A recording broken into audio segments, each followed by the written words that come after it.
अस्सलामुअलैकुम, वेलकम है आप सभी का इस नई वीडियो में। तो आप सभी के लिए ये वीडियो बहुत ही ज़्यादा इंपॉर्टेंट रहने वाला है। इस वीडियो में मैं आपके साथ एक और नई एडवर्टीज़मेंट नोटिफिकेशन लेकर आया हूँ। ये एडवर्टीज़मेंट नोटिफिकेशन जो है ये जीएमसी उधमपुर की तरफ से काफ़ी सारी नॉन गेजेटेड कंट्रेक्चुअल पोस्टर्स की रिक्रूटमेंट नोटिफिकेशन इशू करी गई है, जिसमें सैलरी आपको वही मिलेगी जो गवर्नमेंट में होती है।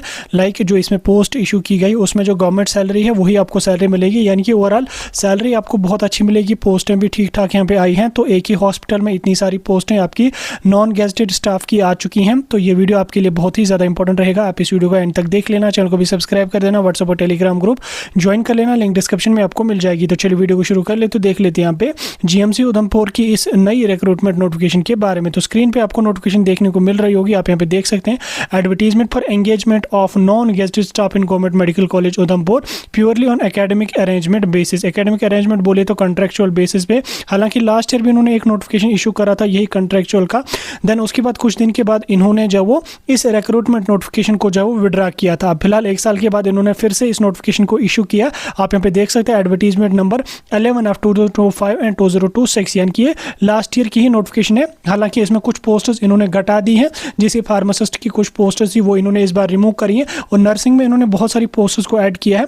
और डेट यहाँ पे देख सकते हैं 7 जनवरी 2024 की। अब देखो इसमें यहाँ पे आप नीचे आके देख सकते हैं नोटिफिकेशन का इन्होंने जिक्र किया। Applications on the prescribed format are invited from the eligible candidates who are the domicile of UT Jammu and Kashmir. इसमें सिर्फ जम्मू कश्मीर के ही बच्चे हैं एलिजिबल, लद्दाख के बच्चे एलिजिबल नहीं है। ठीक, उसके बाद for engagement on the academic arrangement basis, यानी कि कंट्रेक्चुअल बेस पे। ठीक, बहरहाल जो भी यहाँ पे हमारा जीएमसी उधमपुर और उसका एसोसिएटेड हॉस्पिटल जो है वो यहाँ पे उसमें ये पोस्ट्स आपकी रहने वाली है। एक एक करके हम पोस्ट्स को देखने की कोशिश करेंगे। सबसे पहले यहाँ पे आपकी लैब टेक्नीशियन की पोस्ट है, इसमें 3 पोस्ट्स यहाँ पे हैं। सैलरी आपकी 35,000 से लेके 1,12,000 तक आपकी सैलरी यहाँ पे रहेगी। इसमें मिनिमम 10+2 आपका होना चाहिए विद साइंस, और उसके साथ साथ आपका 2 साल का डिप्लोमा या आपकी डिग्री लेबोरेटरी असिस्टेंट की यहाँ पे होनी चाहिए। नेक्स्ट आपका यहाँ पे assistant lab assistant technical lab assistant की अगर हम बात करें तो 4 पोस्टर्स हैं। इसमें ये लेवल 4 की पोस्ट रहेगी। इसमें भी आपका 10+2 विद साइंस होना चाहिए, और साथ में आपका डिग्री या डिप्लोमा होना चाहिए लेबोरेटरी असिस्टेंट का। ठीक, तो आप यहाँ पे इस पोस्ट के लिए जा सकते हैं। नेक्स्ट आपके पास यहाँ पे है ईसीजी टेक्नीशियन। ईसीजी टेक्नीशियन जो वो लेवल 1 की सॉरी पब्लिक हेल्थ नर्स है, ये लेवल 3 की पोस्ट रहेगी। इसमें 25,000 से लेके 80,000 तक आपकी सैलरी रहेगी। इसमें 10+2 आपका होना चाहिए, साथ में आपका जीएनएम होना चाहिए या आपका बीएससी नर्सिंग होना चाहिए किसी भी रिकॉग्नाइज्ड इंस्टीट्यूट में, और साथ में आपके पास जो वो जेके पैरामेडिकल काउंसिल की रजिस्ट्रेशन भी होनी चाहिए, तब जाके आप पब्लिक हेल्थ नर्स के लिए एलिजिबल यहाँ पे रहेंगे। ईसीजी टेक्नीशियन की अगर हम बात करें, इसकी एक पोस्ट रहेगी, लेवल 6 की ये पोस्ट रहेगी। 35,000 से लेके 1,12,000 तक आपकी सैलरी रहेगी। इसमें आपका ग्रेजुएशन होना चाहिए विद 2 साल का डिप्लोमा आपका होना चाहिए इलेक्ट्रो इंसेफेलोग्राफ में। ठीक, किसी भी रिकॉग्नाइज्ड इंस्टीट्यूट से आपका होना चाहिए। ईसीजी टेक्नीशियन का आपके पास डिप्लोमा होना चाहिए। उसके बाद थिएटर टेक्नीशियन या असिस्टेंट थिएटर टेक्नीशियन की अगर हम बात करें तो 2 पोस्टर्स इसकी भी हैं। इसमें आपकी लेवल 4 की पोस्ट रहेगी। 25,000 से लेके 80,000 तक आपकी सैलरी रहेगी। इसमें 12th आपका साइंस से पास होना चाहिए, साथ में आपका डिग्री या डिप्लोमा ऑपरेशन थिएटर का होना चाहिए। आफ्टर दैट आप इसके लिए एलिजिबल रहेंगे। स्पीच थेरेपिस्ट की अगर हम बात करें, इसमें लेवल 1 की पोस्ट रहेगी। 25,000 से लेके 80,000 तक आपकी सैलरी रहेगी। इसमें 12th आपका होना चाहिए, साथ में आपका डिग्री या डिप्लोमा स्पीच थेरेपी का होना चाहिए किसी भी रिकॉग्नाइज्ड इंस्टीट्यूट से। उसके बाद यहाँ पे टेक्निकल असिस्टेंट की अगर हम बात करेंगे एनेस्थीसिया फील्ड में, इसमें 4 पोस्ट रहेंगी।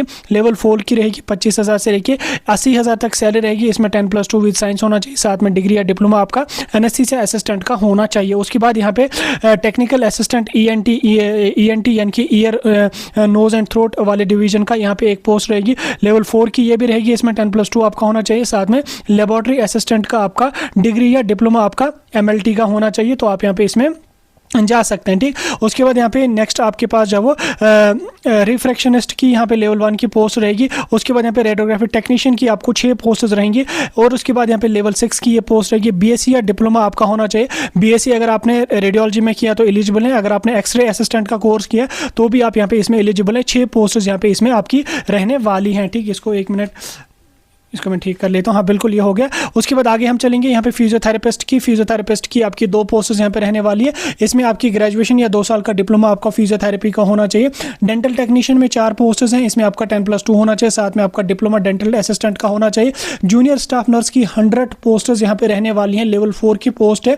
25,000 से लेके 81,000 तक आपकी सैलरी रहेगी। 10+2 आपका होना चाहिए विद डिप्लोमा। ठीक, 10+2 विद साइंस आपका होना चाहिए। देखो यहाँ पे अब एक लोचा यहाँ पे बनेगा। यहाँ पे इन्होंने क्या लिखा है 10+2 विद साइंस, ठीक। उसके साथ साथ यहाँ पे आपका फिर अगर आपने जब वो जनरल नर्सिंग करी है यानी कि जीएनएम आपने किया या बीएससी नर्सिंग किया, आप देखो जीएनएम जो बच्चे कर रहे हैं उसमें मैक्सिमम बच्चे आर्ट्स वाले ही होते हैं, आर्ट्स से वो ग्रेजुएशन करके फिर जीएनएम कर लेते हैं, या काफ़ी सारे बच्चे ऐसे हैं जो यहाँ पे एफएमपीएचडब्ल्यू एमएमपीएचडब्ल्यू करके फिर लेटरल एंट्री में जीएनएम कर लेते हैं। तो उनका यहाँ पे इन्होंने कहीं पे जिक्र नहीं किया, इन्होंने यहाँ पे क्लियर मेंशन करा है कि 10+2 विद साइंस होना चाहिए। अगर ये एग्जैक्टली यही क्राइटेरिया लगा तो जिन बच्चों ने फिर आर्ट्स करके जीएनएम करा तो वो फिलहाल के लिए इसमें एलिजिबल नहीं रहेंगे। इसलिए जो भी ऐसे बच्चे जिन्होंने आर्ट्स के बाद जीएनएम करा या आपने एफएमपीएचडब्ल्यू एमएमपीएचडब्ल्यू के बाद लेटरल एंट्री करके जीएनएम करा है, तो आप एक बार इस जीएमसी उधमपुर में जाके बात कर लेना, उनके हेल्पलाइन नंबर से बात कर लेना, तो वो इस चीज़ को यहाँ पे देखेंगे। क्योंकि जीएनएम में मैक्सिमम बच्चे आर्ट्स वाले ही होते हैं, साइंस वाला बच्चा बीएससी करके चला जाता है, लेकिन आर्ट्स वाले बच्चे मैक्सिमम जीएनएम वाले होते हैं। तो इन्होंने यहाँ पे मेंशन करा है कि साइंस से आपका होना चाहिए, ठीक। इसकी यहाँ पे आपके पास 100 पोस्ट टोटल यहाँ पे रहने वाली है। नेक्स्ट यहाँ पे आपके पास जो वो सीएसएसडी टेक्नीशियन की 10 पोस्ट यहाँ पे रहेंगी, इसमें 10+2 विद साइंस होना चाहिए।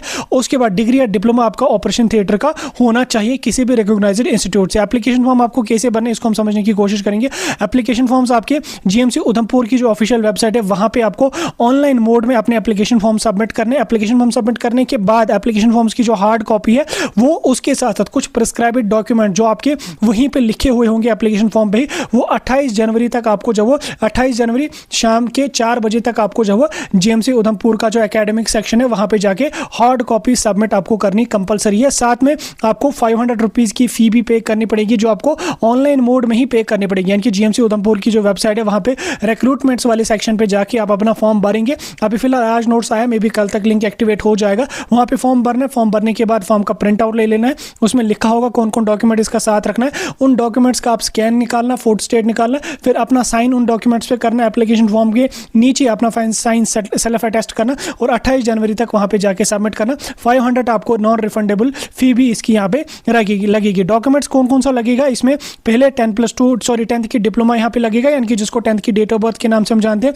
मार्क्स कार्ड आपका 10th और 12th का यहाँ पे लगेगा, और उसके साथ साथ आपने जो फिर आगे चल के डिप्लोमा या डिग्री किया है तो उसकी मार्कशीट्स आपके पास होनी चाहिए, सभी सेमेस्टर्स की होनी चाहिए। उसके बाद यहाँ पे डिप्लोमा या डिग्री सर्टिफिकेट आपकी फाइनल होनी चाहिए, प्रोविजनल जो भी है वो आपके पास होनी चाहिए। हालांकि जिन्होंने रिसेंटली किया होगा अपना ग्रेजुएशन या डिप्लोमा पास, उनके पास वो फाइनल नहीं होगी, लेकिन एटलीस्ट प्रोविजनल तो आपके पास होगी, वो आप यहाँ पे ले जाएगा। उसके बाद यहाँ पे आपके पास अगर कोई कैटेगरी सर्टिफिकेट है उसको भी रख लीजिए। देन उसके बाद यहाँ पे जब आप ग्रेजुएशन अपनी या डिप्लोमा अपना करते हो मेडिकल फील्ड में, तो आपको जम्मू कश्मीर पैरामेडिकल काउंसिल में रजिस्ट्रेशन करनी पड़ती है, तो उस रजिस्ट्रेशन की सर्टिफिकेट भी आपके पास होनी चाहिए, वो भी आपको जेरोक्स में इसके साथ अटैच करके सबमिट करना। देन उसके बाद यहाँ पे डोमिसाइल आपको रख लेना है। अब एलिजिबिलिटी क्राइटेरिया में जम्मू कश्मीर के सभी कैंडिडेट्स इसमें एलिजिबल है, जो क्वालिफिकेशन के क्राइटेरिया में आते हैं वो एलिजिबल है। इसमें जो सिलेक्शन आपकी रहेगी, आपका रिटन एग्जाम होगा, उसमें जो आपका स्कोर आ जाएगा उस स्कोर के बेस पे आपकी यहाँ पे सिलेक्शन रहेगी। बाकी ये कॉन्ट्रेक्चुअल के बेस पे रहेगी 1 साल के लिए।